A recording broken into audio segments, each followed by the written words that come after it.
Welcome to my channel. This is JC Rock and Metal Reviews. My name is Sean, and today I'm going to be doing something a little different. Not really different, I've done it before, but I'm doing a double album review. So, before I begin, if you haven't subscribed, please subscribe. I do rock and metal reviews, rankings, and more. So the two albums I'm going to be doing is the new one by Darkthrone called Eternal Hails, and the new one by Pestilence called Exitivm. Now, how I will be doing it is I will be dividing this into two different sections. So if you open up the video description, you will see a list of chapters. So if there is one review that interests you more than the other one, you can just like jump to that one, or you can watch the whole video. I would actually like if you did watch the whole video, because I will be talking about what my plans are for the next week at the end of the video. So with that being said, let me just go right into the reviews. So for those of you who watch my channel, you know I'm not really a big black metal fan, and I did mention that this album was coming out, and I did mention that I wasn't going to review it, but you know what, I watched a few of the other reviews from the other channels, and they actually gave it like okay reviews. They didn't really like say it was like a really super great album, but one thing they did say is that it did have a kind of a different sound and like a Black Sabbath influence. So that kind of like sparked my interest a little bit. So I did decide to listen to it a couple times, and basically it's my first time listening to a Darkthrone album. I've never really listened to the band before. So let me just talk a little bit about it. I'm not going to spend too much time on it. So basically Darkthrone, they're a Norwegian black metal band. Their first album was like a death metal album, but then their next three albums were kind of considered like the unholy trilogy of like black metal, being like very influential on the genre. They've released a bunch of albums throughout the years that kind of like had different influences on different types of albums. There were some albums that were more like punk rock influence, and others are more like heavy metal influence, and so on. But this one does have like a more of like a doomier feel, and I did kind of like it. My first impression is that it's more of a doom album, or you can call it like Black in the Doom. Songs are very like slow and atmospheric. A lot of riffs are reminiscent of like early Black Sabbath, or maybe even Candlemass. There are only 5 songs, but they are long songs. They range from like 7 to 10 minutes long. So the first song is called His Master's Voice. This one is very raw.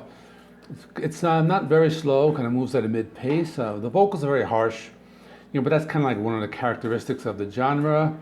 The first song might have like more of a traditional black metal sound, but the guitars are very fuzzy and distorted, and the drums sound pretty cool. The next song is called Hate Cloak. This one has more of a doomier vibe. The opening riff is like very like, kind of sounds a lot like Black Sabbath, but like that Master of Reality sound. And the riff does kind of get repetitive for a while. Next riff in the song does have kind of a more of like a Symptom of the Universe type of vibe to it. So yeah, there's a lot of like Black Sabbath love on this song, but I like it a lot. And as the song progresses, there is some synth in the background, and it is a long song, so it's worth giving a listen. The next song is called Wake of the Awakened. This one's a little faster than the others, and does sound a little bit more like traditional black metal. You do hear that Sabbath influence here as well. Again, it's a long song, does have some doomier moments towards the middle, but it's one of those songs that kind of just like just goes on for a while. Next song is called Voyage to a North Pole Adrift, and this is the longest song, also the doomiest song. The riffs are slow, they're heavy. It does speed up a little after about 5 minutes. I don't know, I guess it has kind of a punk rock vibe, you can say. But again, it's not a bad song. Okay, the last song is called The Lost Arcane City of Upakra. And this one goes back to that like mid-paced early doom metal sound. The guitars are very heavy and distorted. The song does have like a very like slow and atmospheric breakdown like towards the middle of the song.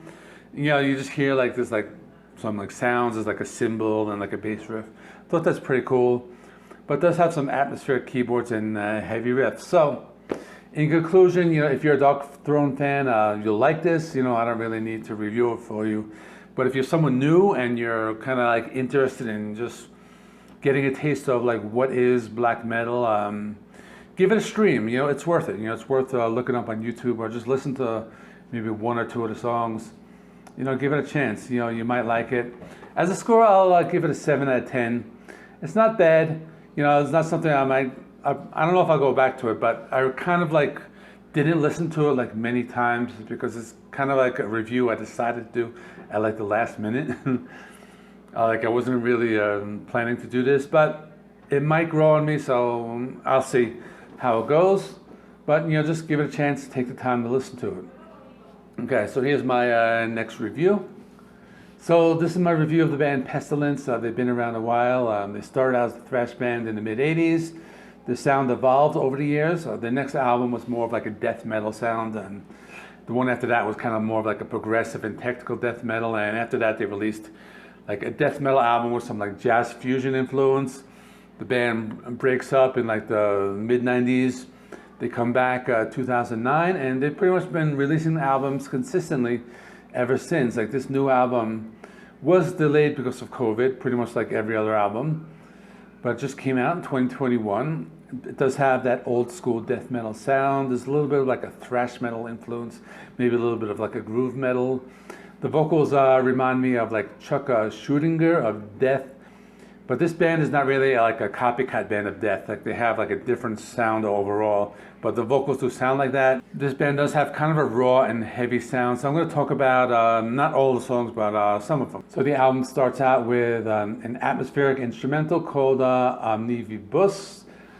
Now let me just say that these song titles look like Latin. I'm not sure if it's Latin because I tried to run them through Google Translate and it didn't recognize them, but let's just, you know, I'm just going to read them as they are. But that's just a short instrumental. It goes into a Moribus Propagationum, and that's a pretty cool song. It's just a fast-paced, old-school death metal song. It has some heavy riffs, fast drum beat.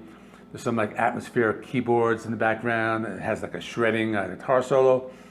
Next song is called Deficus, and really good example of like that like traditional death metal song with these crunchy riffs, some galloping guitars. Has some synth in the background. They are pretty cool. They add some texture to the song. Next song is called Sempiternivus. This one moves at kind of like a fast pace, has a really nice groove to it. And the rest of the songs do have a similar structure. You know, they start out with a few seconds of like atmospheric sounds. They go into like a heavy paced riff, kind of like most like traditional death metal with like a slight thrash metal influence and a slight groove metal influence. I think the one song that stands out for me is track number 9 called Inficiat. And this one reminds me of like early like thrash metal, like early Metallica or some of those early thrash bands, some really like crushing riffs. And this is probably one of my favorite songs from the album.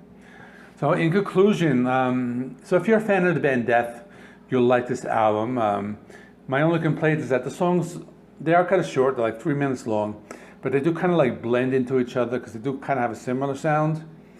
But if you like death metal, you like heavy riffs, and you like the fast drums, you'll probably like this album. So it's a good listen. I gave it about 3 or 4 listens and I liked it. So I'll give this one an 8 out of 10. So let me know what you thought of the album. So in conclusion, this week I do have some new ideas for some new videos. I want to do one about bands I used to listen to. Then I have a few anniversaries. There's Alice Cooper Goes to Hell, celebrating its 45th anniversary. Hey Stupid for its 30th anniversary, and Def Leppard's High and Dry for its 40th anniversary. I'm thinking of doing those 3 just as of right now. Then next weekend, some more new releases. Got some more collab videos lined up next weekend. Something for the 4th of July. I'll probably do some type of song list for that. That's it. Stay tuned. Check out my in-video links. I'll see you in the next one.